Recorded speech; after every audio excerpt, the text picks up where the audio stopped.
Hair transplantation కోసం మన దగ్గరికి రకరకాల పేషెంట్స్ వస్తూ ఉంటారు. కొంతమంది డిప్రెషన్‌తో వస్తారు. కొంతమంది కాన్ఫిడెన్స్ పోగొట్టుకొని దాన్ని మళ్ళీ రీగెయిన్ చేసుకోవడం కోసం వస్తూ ఉంటారు. మన దగ్గరకొచ్చిన ఒక హెయిర్ ట్రాన్స్‌ప్లాంటేషన్ క్లయింట్ జర్నీ అనేది చూద్దాం. ఈ వీడియోలో చూపిస్తున్న పేషెంట్ 40 ఇయర్స్ ఓల్డ్. తను స్టేజ్ పెర్ఫార్మన్సెస్ చేస్తూ ఉంటారు. మన దగ్గరికి ఆయనేంటంటే, నాకు కాన్ఫిడెన్స్ రావట్లేదు. స్టేజ్ షోస్ ఇస్తున్నప్పుడు నాకు చాలా డల్‌గా అనిపిస్తోంది అనే ఉద్దేశ్యంతో వచ్చారు.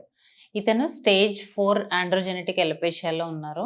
డోనర్ ఏరియా బావుంది గాబట్టి మనం 100% రిజల్ట్స్ అనేవి అష్యూర్ చేయడం జరిగింది. సో, ఈ ప్రాసెస్‌లో మనం అతనికి ఏ ఏరియా అయితే ట్రాన్స్‌ప్లాంటేషన్ చేయాలో అక్కడ మార్కింగ్ చేసుకొని, డోనర్ ఏరియా నుంచి అండర్ లోకల్ అనస్థీషియా కొన్ని గ్రాఫ్ట్స్ తీసి ఇంప్లాంట్ చేయడం జరిగింది. ఆఫ్టర్ 6 మంత్స్ వండర్‌ఫుల్ రిజల్ట్స్ అనేవి వచ్చాయి. మంచి hair line, good thickness of the hair అనేది వచ్చింది. కొంతమందిలో డోనర్ ఏరియా ప్రాపర్‌గా లేకపోవడంతో థిన్నింగ్ ఆఫ్ ద హెయిర్ అనేది ఉంటుంది. వాళ్ళకి మనం పీఆర్‌పీ సజెస్ట్ చేయడం జరుగుతుంది. బట్ ఇతనికి వితౌట్ పీఆర్‌పీస్ గుడ్ డోనర్ ఏరియా ఉంది కాబట్టి మంచి హెయిర్ లైన్, మంచి ఔట్‌కమ్ అనేది వచ్చింది. తను చాలా హ్యాపీ అయిపోయిన తర్వాత. సో, మీకు కూడా హెయిర్ ట్రాన్స్‌ప్లాంటేషన్ కావాలి అంటే అండ్ దాని గురించి ఏదైనా డౌట్స్ ఉంటే ప్లీజ్ కాంటాక్ట్ అస్.